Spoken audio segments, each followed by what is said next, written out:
are.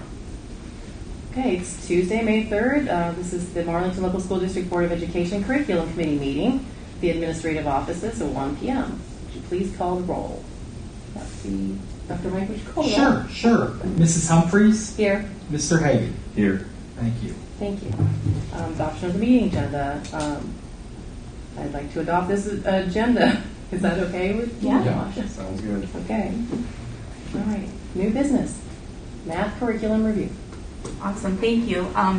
So today we're going to take a few moments to go over the curriculum adoption process that we did overview it at the March Board of Education meeting, but just to dive a little bit deeper on the prep work that was done before we landed on the recommendation of the Envision Mathematics program. As you know, we put together a curriculum adoption committee that was comprised of a grade level member teacher at each grade level, K through 5, and we had representation from each of our 3 elementary schools. We also had an intervention specialist, our gifted specialist, as well as our instructional coach. Our 3 elementary principals were also part of that curriculum committee, adoption committee. During that time, we initially started off with 6 different programs. And of those programs, all of them had positive reports on the ed reports, which meant that's just a vetting process that's used prior to us even getting our hands on it. So once we brought those examples in and that curricula in, we did an extensive vetting process with all 6. We did standards alignment activities where we were looking at a standard, and then we take that standard and trace it through the grade levels to make sure that it's spiraling, to make sure that it's covered throughout the different grade levels. We also looked at vocabulary throughout. We also looked at what's called a horizontal alignment to make sure that, we really just wanted to see what a grade 1 looked like across the 6 different curriculum options. From that, we narrowed it down to 2. When we narrowed it down to 2, we did some more vertical alignment. We looked for specific things. We really wanted to make sure that it would meet whatever program we choose will meet the needs of all of our learners. So we wanted to make sure that our struggling students, as well as our students that were accelerated or advanced, would also benefit from whatever curriculum that we chose. And so when we were looking at those 2 final programs, those were 2 of the main things we were looking at. We also wanted to make sure that obviously that it was standard aligned, but we also wanted to make sure that the assessments, we've been focusing a lot this year on making sure that we have very DOK levels, that we have rigorous assessments so that it isn't just a drill and kill or a fact-based assessment. And so through all of that, if you look inside of your folder, and Dr. Mike, I'll share this with you, we also really focused on the standards for mathematical practice. Yeah. And there's 8 of those, and those are cross-cutting K through 12. We did some beginning work on that, making sure that we wanted to make sure that whatever program we choose will have these in there. And we felt that the Envisions program absolutely embedded those SMPs K through 5. And as we look through some of the resources, you will see specifically not only in the student editions, but the teachers editions that it's spelled out explicitly in there. So that is a great resource not only for our students, but also for teachers as they come in. If we have new teachers that start with us, there's that ongoing learning for them as well. The other part, you'll see in the folder that I shared with you, there is a K-8 learning progression, so that what this means is it traces a standard. This was the geometry K-5 standard, and it shows you what it looks like from kindergarten through 5th grade. And you see the red is the new in each grade level. And so that's what we took, and we were looking at the different curricula so that we could make sure that, yes, they are indeed covering these things in each grade level. And then the final thing that I have, it says the prioritizing grid. This is what we did together to come to a overall consensus with that committee to make sure that everybody, what were the top things of importance for that committee. And we just talked about those, the standards alignment, we thought the conceptual understanding, the meets the needs of diverse learners, and the assessments. Those were what we were really focusing on. So with all of that, we came, the vetting process, our teachers then took those 2 top ones into the classrooms and did some pilot lessons, got feedback from students and other colleagues as to which ones they would prefer. And overwhelmingly, from the rubrics that we completed and the feedback, all of our teachers landed on Envision. We then sent out just to kind of give you one more piece of backstory, my thought was we would move forward with a 3-5 adoption and renew our current contract for another year or two because our K2 teachers are so embedded with literacy training right now.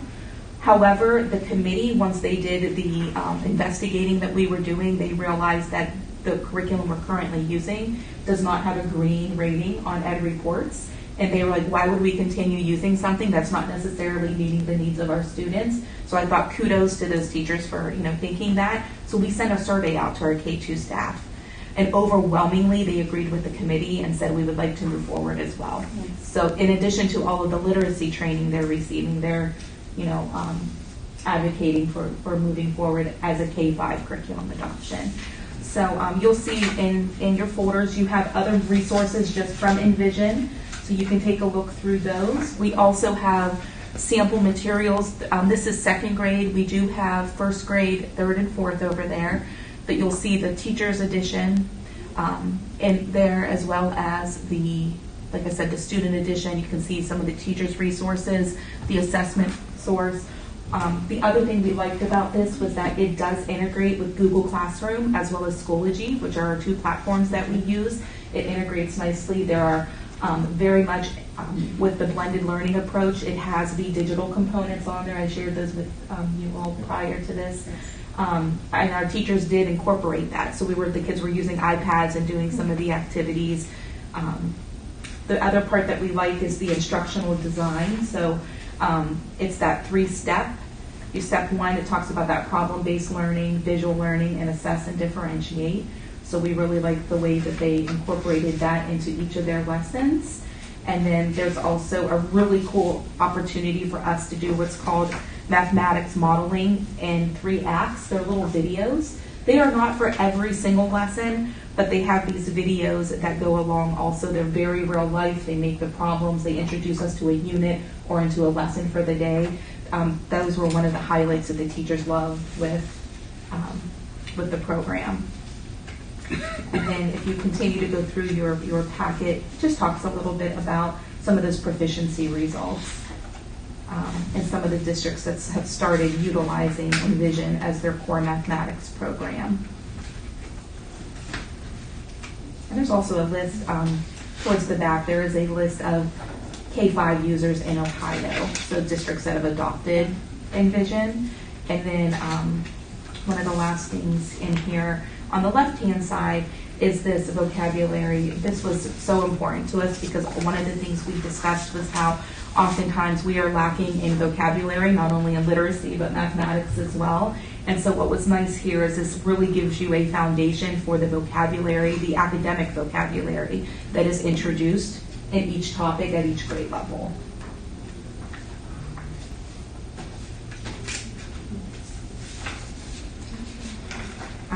And then, from there, one of the main things, we did look at data as well. And we noticed that through just looking at our data, our value-added scores, our test scores, aren't quite where we want them to be in 4th and 5th grade.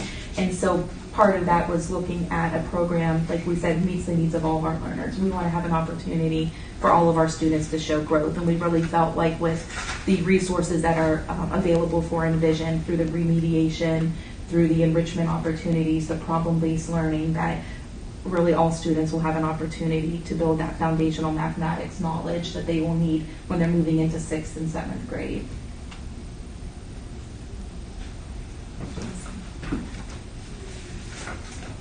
I like that. I'm looking just at this, the mathematical modeling, and I just, this makes sense to me because it is real life. It's not, sometimes when we, like back in the day, when I learned, it was just, it was 2 times 2 equals 4. Right. You just memorize them. But to figure out, like this one says, the principal at Concord High School's graduation reads names off of a list at an average rate of 8 names per minute. There are 288 students in the graduating class. How long will the ceremony last? That's a very practical thing that can be used. Because what do we hear about math? I'm not going to be doing that in my life, like Right. these certain things. And I like that practicalness of it. And there was an example of one of the ones that we worked with. There was a young man who took laundry socks out of the dryer, and on the way he kept dropping socks. And these were how many he started with. When he got up to the bedroom, this was how many he had. So how many did he drop along the way? So, everybody loses socks, right? That so it happens. was something, once again, something that the kids can relate to, get them engaged, get them excited about the learning.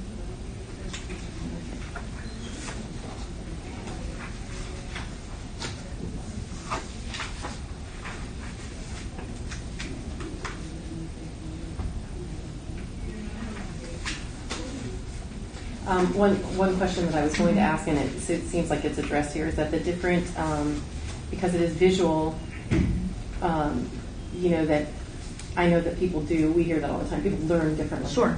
So that seems to be a really big important part of this, that it can hit so many different people because it can almost be, even though it's the same lesson, it's almost like it can be applied differently to students, even as it's... Absolutely. And they're manipulatives as well. The nice thing is what we did was we looked at the manipulative kits. We won't have to order new manipulative kits because we already have a plethora of manipulatives. So we may need to order like one or two little things that would to supplement, but as far as an entire kit goes, we already have the majority of resources that would help us to keep our costs down as well.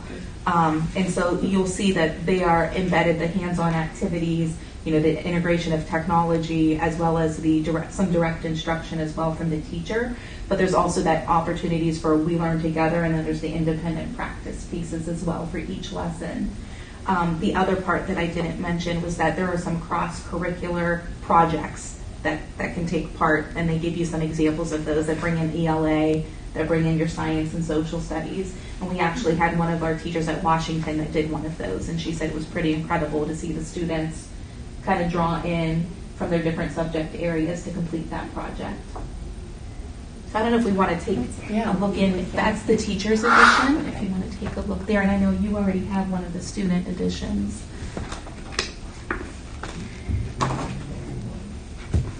Josh, I'm going to grab you one as well so we Sure. can... Yeah. Thank you. Do you want me to? No, I had a chance to look. So good. I'll show you a couple of things that really we loved.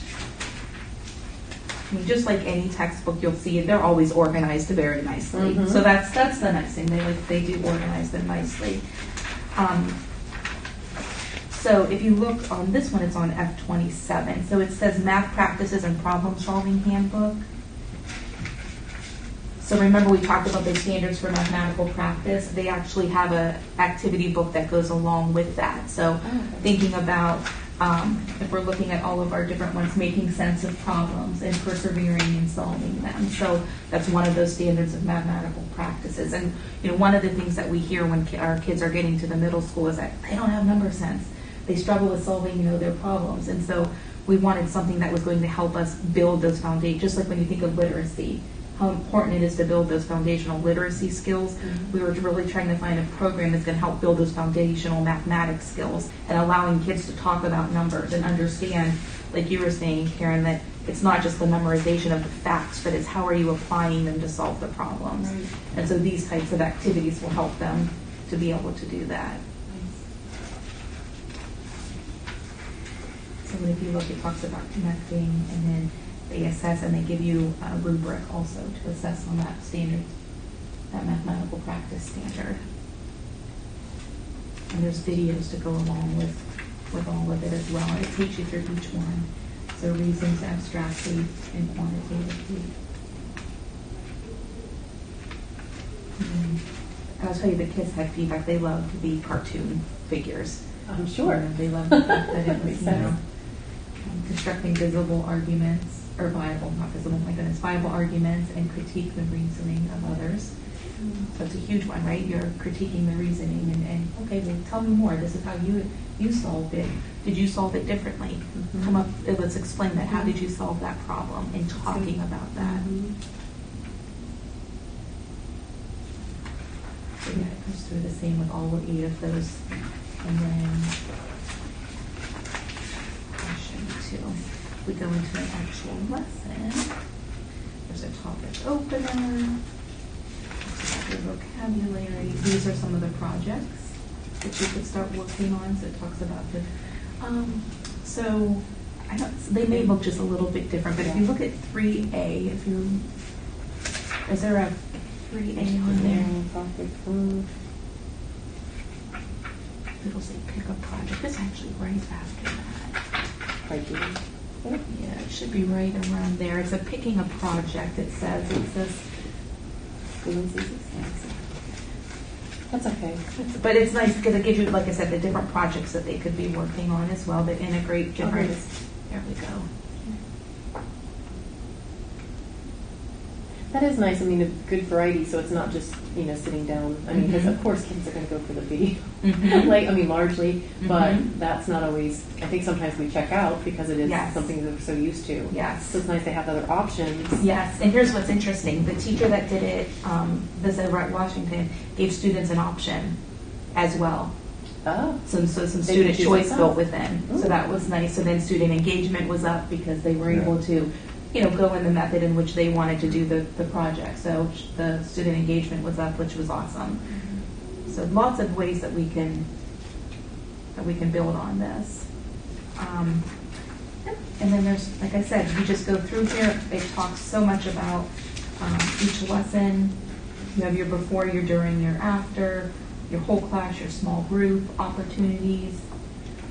Everything's able to be on an Apple TV or a smart board, depending on what the teacher has in the classroom. Kids are able to access it electronically via their iPads. But then there's also the book, the textbook as well, or the student workbook as well.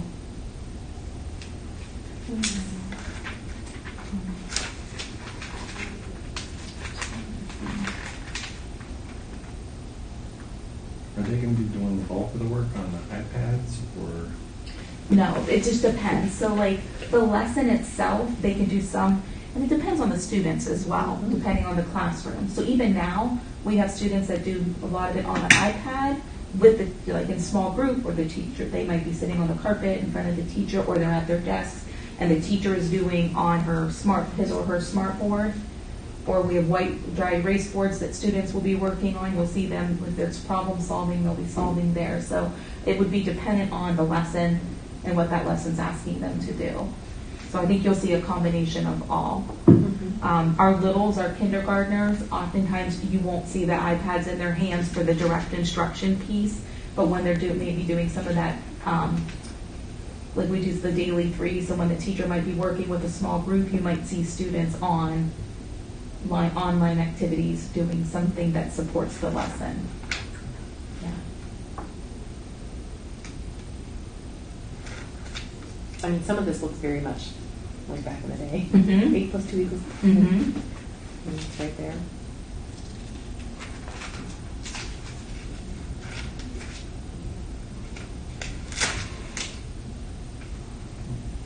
We even have an, in here it even talks about preventing misconceptions. So knowing what misconceptions students often have with that particular topic, it's giving the teacher a resource. Okay, we want to try to prevent that misconception. Here's how you can do that. So we're really looking at this as a learning tool and a resource for our teachers.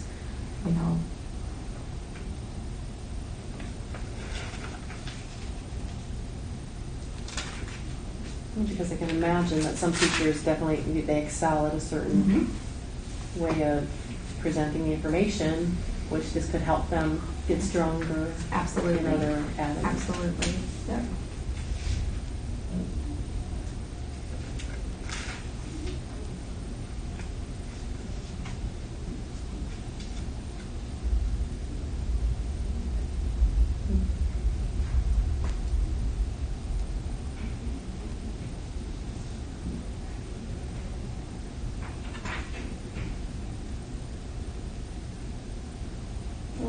Yeah. Algebra. A number plus 6 equals 12. What is the number? The number is 6, yeah. problem solving, there it is.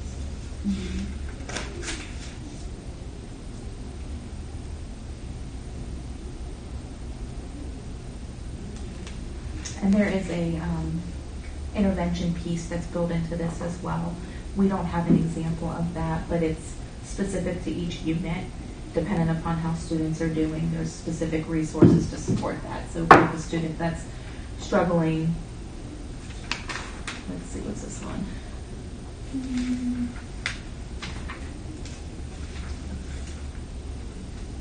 They're doing addition equations. I mean, even in, this is first grade and they're using the word equation. Okay. You know, that's a big word, Mhm. but those are words that have to be introduced, and that's what we're seeing that we're lacking is some of that academic vocabulary.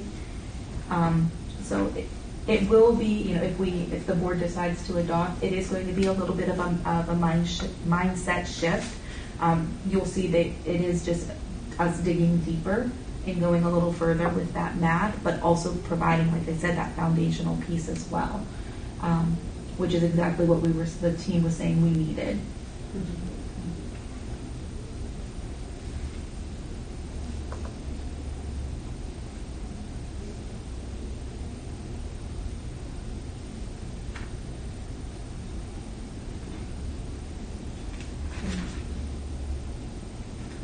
And this is where, like, you have there's an additional practice book too.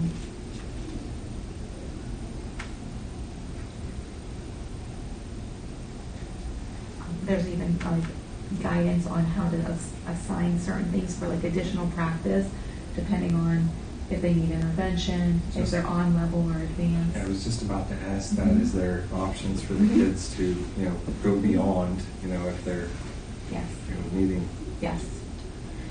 Yes. And we also do that through IXL, which is a different program. So our students take a math assessment 3 times a year. And based on that, we do what are called skill plans.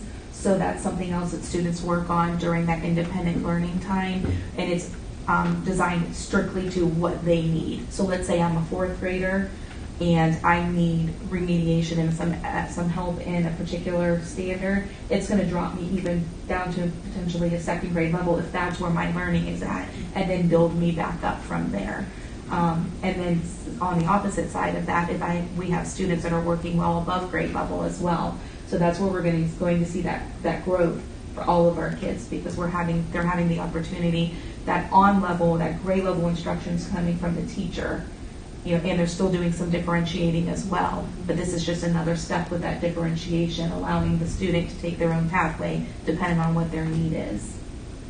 It's been pretty incredible to see what students are doing this year with that.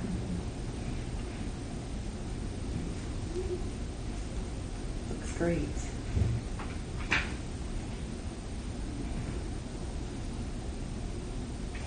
Did either of you have any specific questions?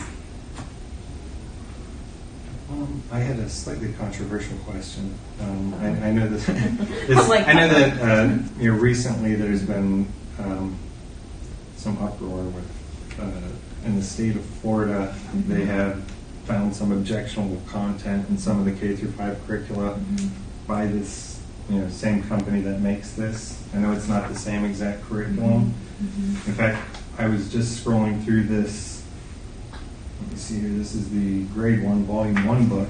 And one of the examples that I actually saw, it is actually not, it's similar to this, but the other one, it looks like this has been adapted a little bit, so they're, you know, veering away from, you know, having that content, you know, that's Okay, yes. considered.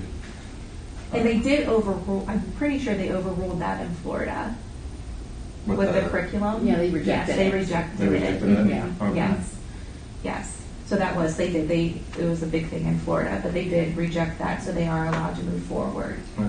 with it. And that is also, I mean, related to that. That's a teacher. I mean, the teacher can navigate those things somewhat if they would think that, oh, gee, Sure. that's not so great for Sure. the community or something. You know, that Right. the teacher could say, gee, Right. we won't do that lesson. Absolutely. Or I won't present that this way. Absolutely. from us going, I mean, I will be honest, we haven't gone through every single page of every single book. Why you know? not? I mean, but, you know, overall, you know, going through, there was nothing that we found to be biased or offensive. Well, yeah, I was doing research on it, and you know, they had a list of books which were, you know, noted that they rejected, and then they had some in asterisks that had objectionable content, but there was no actual examples of each individual case to actually base it off of, you know, form your own opinion. Right. However, like I said, on page I-20, press the I, or I'm guessing it's an I-25. This is actually one of the examples that I did see, and it's different. It's not the same as it was, you know, in their terms, objectionable. So I'm hoping there's nothing in here that anybody's going to find controversial. I think anybody can probably, you know, people can turn anything into being controversial. You know, because everyone has a different perspective. Correct. But I think that's where the teachers are the safeguard. They're in the community and they know. Yes. And they share our values, and so I think that's a good thing. And the great thing about this company is they've been incredibly responsive to us as well. So, for example, we had a question in regards to a technical thing, and they update, they take feedback consistently and make every quarter they do some updates to things. So if there was something that we felt was, you know, that we maybe didn't like, or the teacher brought something to my attention, we could always communicate that to the company as well. Nice. For their review.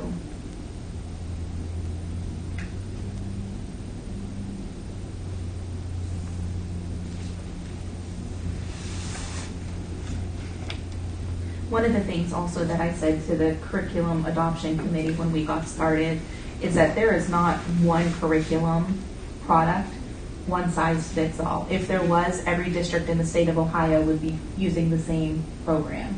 You know, it has to fit the students, the teachers, where we're at with our mindset, you know, our professional development and professional learning opportunities around mathematics.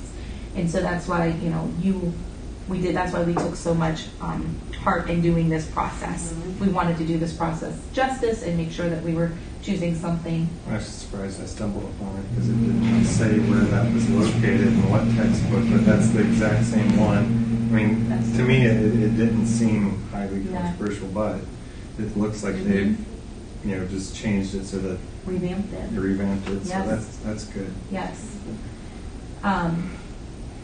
You know, so that's kind of why, you know, we have other districts around us right now. Alliance is looking at a new curriculum for K-5 mathematics. Louisville is as well. You know, and everybody's landing on different things depending upon, like I said, where they're at currently and where they're trying to go in the future. So, and that's the beauty of public education, is that we have the opportunity to let our experts kind of go through that process and decide that. Well, that's a tall order to, because everyone is so different, everyone's so unique. They learn differently at different levels. Yes. And then even if you're in the same grade, I mean, you used to walk into the classroom and this is the level you're on. So everybody, you know, was presented that information, whether you were there or not, whether you were above it or whether you're below it, like we're talking about. So to have the ability to, you know, specifically put different plans with different kids that, you know, is going to optimize wherever they're at, to help them if they're not quite there, and to push them forward if they're on fire. That's awesome to me.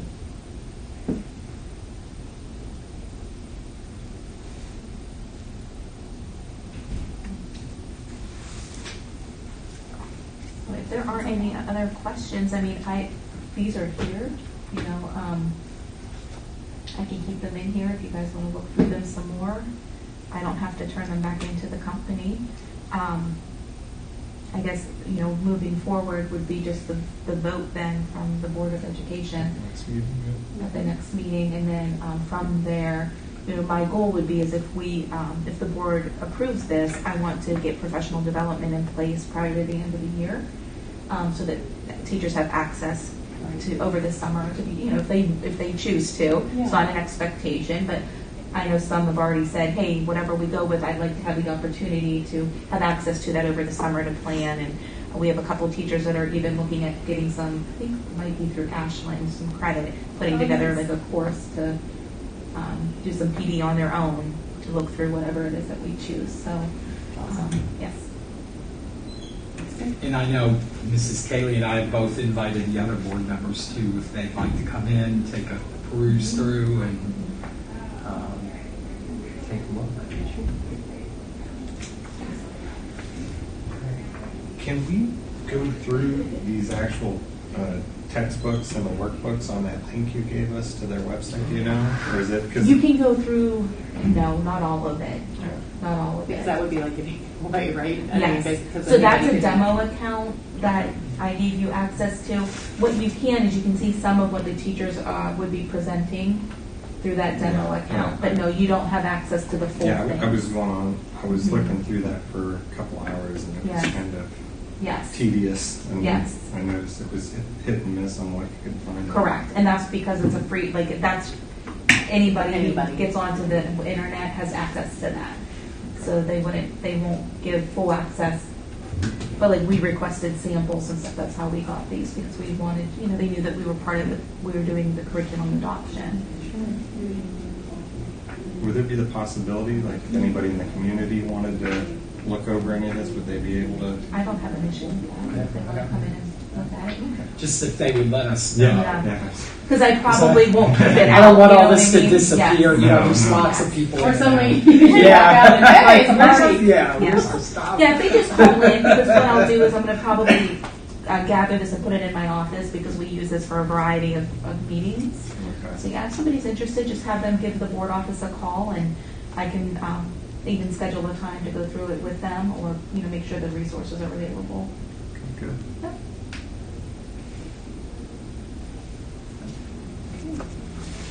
Wonderful. So the next thing on the agenda is the graduation seals review. And so what I did was, and Dr. Mike, you and I have talked about this. And so, with the class of 2023 and beyond, the state has set forth, particular expectations for graduation. And we won't go over the first or second expectations. We're going to look at what it is on the back is the third. So the third expectation that the state has for our students graduating in 2023 and beyond, so that would be next year's students, right, next year's seniors and beyond. They also have to do what's called, they have to show readiness. So they have to earn 2 seals, diploma seals. And of those, one of them has to be from the state. So, and you can see where it says Ohio next to those are all state seals. There are very specific criteria that you have to obtain to be able to acquire that seal. And our school counselors at the high school have done a phenomenal job with tracking those things and providing those updates and resources to our students over at our high school. If you notice, the bottom 3 say local, community service seal, fine and performing arts seal, and the student engagement seal. Those are the 3 that the state has given local control over. So throughout the past couple of years, districts have done a lot of work at just meeting together in cohorts and planning what does that look like, what does this look like, and trying to get those specifics down. So I wanted to present this to the curriculum committee today for the hopes that at our May board meeting we can get our seals approved for the 22-23 school year. And so underneath this page you'll see what Marlington's the proposed seals look like for each. So remember, on that top page is the original, and on the back, the second page of each is what the updated version looks like. So if you look at that fine and performing arts seal, it talks about the district approved activities. It gives you that list there. There's additional qualifying engagements that can be added at the discretion of the district. So for example, if we have a student that is participating in something outside of school, we want to make sure we give them credit for that as well. Can they mix these credits, or does it have to be 2 credits? It has to be this. Each one of those, so it has to be 2 of the same. Mm-hmm, so they can get 2 credits of art, Okay. or they can get 2 years. They can have 2 years of chorus. But yes, it has to be 2 So of they can't do this. 1 of art and 1 of Correct. chorus. Okay. Correct. And like I said, what we did, Mr. Farrell, our school counselors, and myself, we looked at examples from other districts as well, so neighboring districts as well as some districts from across the state, and we wanted to make sure that, based upon our schedule and our student offerings, that we were in the middle there. We weren't the most difficult to obtain, but then it wasn't like everybody could get this fine arts seal. And then the second one is the student engagement seal. And so if you look at that second page there as well, this is by participating in extracurricular activities such as, but not limited to, athletics, clubs, student government. You'll notice the district approved activities listed and then what additional ones could be as well. So if you're thinking about Boy Scouts, 4-H, things of that sort, outside, that take place outside of the school. But these ones can be mixed. Says any combination of 3 full seasons? Yes, for this one, yep.